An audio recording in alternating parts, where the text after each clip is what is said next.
Като за последно с Богом пред твоята врата, казвам здравей на своята вечна пустота. Облям в тъга и спомени за минали времена.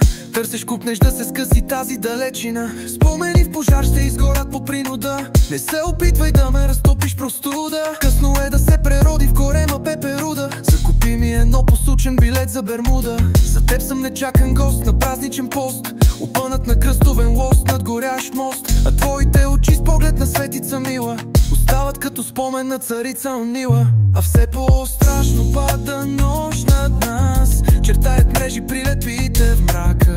Утеха сетна твоята немощ чака. А в своята вяра сам не вярвам аз. И ти отпущаш пламнала ръка и тръгваш поглед в тъмнината впила. Изгубила дори за сълзи сила.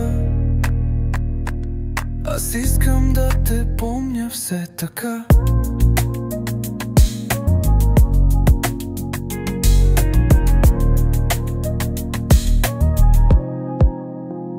А все по-стръмно пада студа сред нас. Проклет съня да чувам твоя тих глас.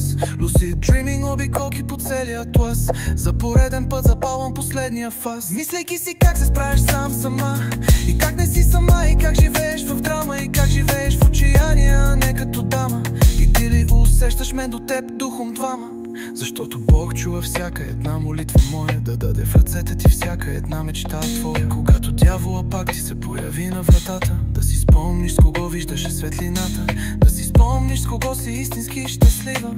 И кой вече го няма и никога няма да го има. А все по-страшно пада нощ над нас. Чертаят мрежи прилепите в мрака.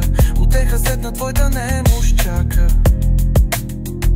А в своята вяра сам не вярвам аз. И ти отпущаш пламнала ръка и тръгваш поглед в тъмнината впила. Изгубила дори за сълзи сила.